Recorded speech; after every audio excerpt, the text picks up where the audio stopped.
And we are back with the fifth segment, Talk in GSMC podcast, brought to you by the GSMC Sports Network.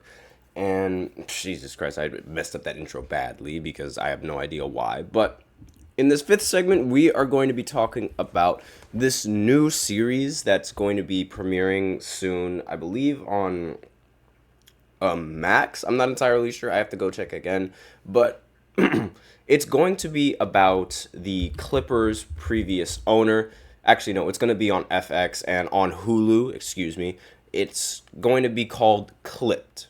Now, this is going to be a story inspired by the Clippers' former owner, Donald Sterling, who was banned for life from the NBA.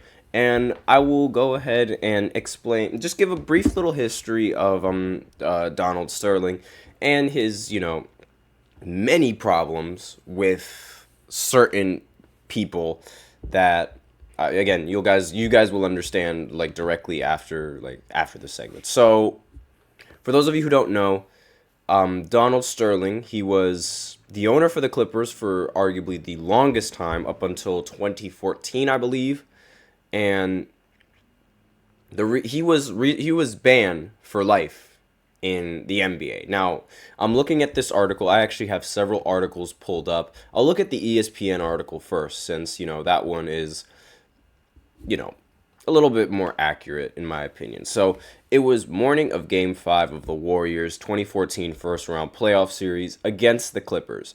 4 days earlier, TMZ had published voice recordings of the Clippers owner Donald Sterling making racist statements to his mistress, V. Stiviano. Yes, that's how you pronounce the name.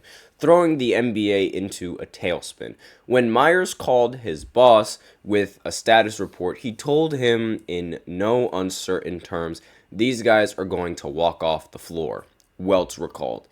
He was with the team that morning and said the vibe around the team, maybe both teams, was that if this doesn't go the way the players want it to go, that they could walk out on the floor and then walk right off and not play the game that night.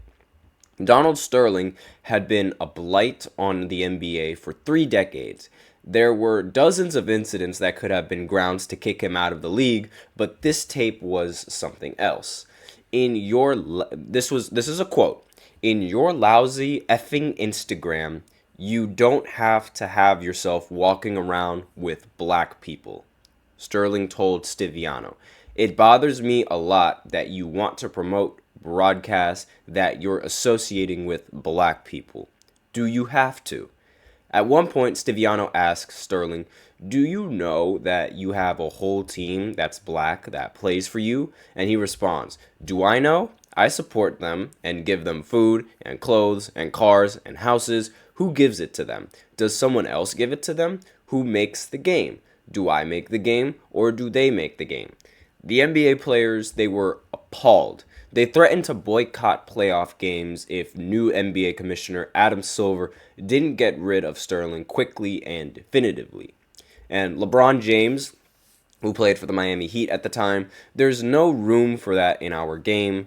And he said the morning after the tapes were released, "Can't have that from a player. We can't excuse me, can't have that from a player. We can't ever from an owner. We can't have it from a fan," and so on and so on. "It doesn't matter if you're black, white, Hispanic, or whatever the case may be. We can't have that as part of our game." Silver was less than 90 days into the job, and he had a full-fledged crisis on his hands. The players were on the verge of shutting down the league in protest, and the threat was far more credible than anyone knew at the time. I was all in, like shut down the whole season, which was Andre Iguodala said. Andre Iguodala was all for it. Maybe that was too far as that game that day, you can reschedule it. You got to sort this thing out because there's some deep-rooted stuff with him that had to be addressed. The Clippers, the Warriors, the NBA It was uncharted territory for everyone. No team had ever refused to start a game in the NBA before, never mind the playoffs. It would have been an incredible statement. If we didn't play, Jamal Crawford said, who was on the Clippers at that point, I think that honestly it would have outlived us. They would be talking about that while we're not here anymore. It's never happened at that magnitude, at that level. And if the Clippers and Warriors boycotted one game, what would happen to the rest of the playoffs? That's sort of been like, the stipulation around the entire situation with Sterling, and what the basis of the story is going to be for the clipped show that's going to be on Hulu. Now, I'm looking at the Bleacher Report article. Silver announced that the NBA concluded its investigation with the belief that it was Sterling's voice on the audio tape. Sterling confirmed it was his voice on the tape via ABC News. Silver made it clear the league stood together in its opposition of the owner. And finally, Silver expressed the hope that no long-term damage would come to the league or the Clippers organization via Adam Zagoria of SNY.com and Steve Kyler of Basketball Insiders. Following the announcement, messages of support came in from around the league. NBPA Vice President Roger Mason said that players were prepared to boycott playoff games, yada, yada, yada, basically everything that I just previously said. And the Clippers changed their team website following the news, issuing a statement of unity before Game 5 versus Golden State via ESPN Sports Center. The organization also refused to issue a statement via Markazi on April 25th. TMZ Sports reported that it had Sterling on tape chastising Stiviano for associating with black people. So it's really like, it's dumb things. Like, it's really just like the racism that he was displaying. It was just nothing for this league. And now I'm looking at this ABC News article about the incident. He was fined $2.5 million for his racist comments and was forced to sell the team to the new owner, which is excuse me. So now that he sold the team, which is honestly like, is that really a punishment? Like, I'm sorry to say it, but like, is that really a punishment? Because forcing someone to sell a team for billions of dollars, that just means that you're just making billions of dollars, and it's like, it's not really a real punishment for him, at least for Sterling. I really don't think, like, I thought that punishment was absolutely hilarious, because it was like, he was banned. Obviously, he should have been banned, but then he was forced to sell the team for like $2 billion. Like, I'm looking at yes, exactly.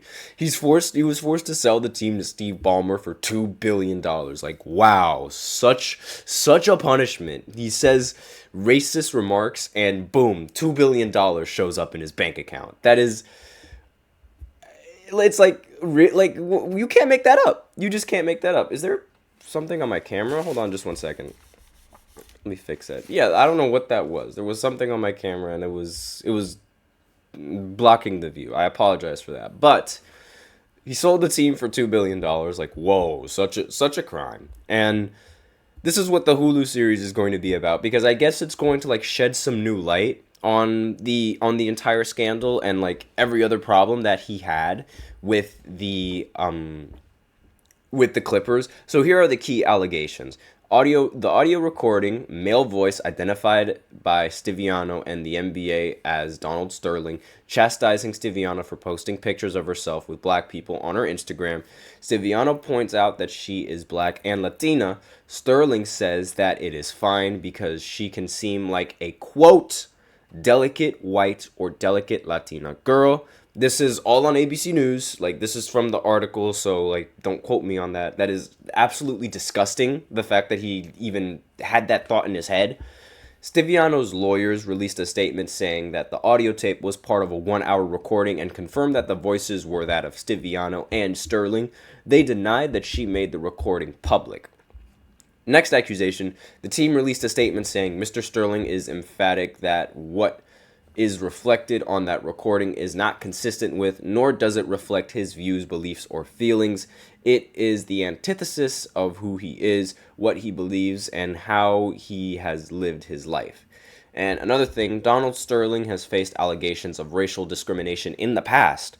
In November 2009, he agreed to pay a $2.7 million settlement to settle allegations that he refused to rent apartments to Hispanics and blacks and the families with children.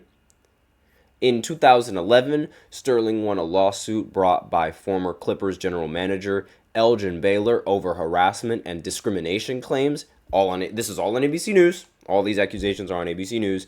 In a lawsuit filed by Sterling's wife, Rochelle Sterling, she claims that her husband began an affair with Stiviano at the 2010 Super Bowl, and the pair have been together since. It's very odd for me, because it's like, how are you going to say that, how are you going to be so prejudiced, or I guess, allegedly prejudiced towards all of these? Actually, you know what? It's not even allegedly, because this is already confirmed. How are you going to be so prejudiced against these kinds of people, but at the same time have a wife that is part of those kinds of people? It's so hilarious to me, because it's like, what? The amount of hypocrite, the hypocritism is ridiculous. And yeah, that's really all that needs to be said about this segment. So with that is going to be the end of the show, and that is going to be the end of the 5th segment. That's all that I have to say about that. So thank you for tuning in to the GSMC Basketball Podcast, presented by the GSMC Sports Network. Your support means a lot to us, so please remember to subscribe to the show and leave a positive review. It really does make a difference. We also invite you to follow us on Facebook, Twitter, TikTok, and Instagram for more content and updates. As usual, please remember to use the link in the description or the link displayed below the ticker on every single show segment to get your comments recognized. The link is gsmcpodcast.net. It really helps the show, makes the show much more interactive between myself and you guys. That is all I have for this podcast today. Thank you so much. I am your host, Nelson, and as always, take care.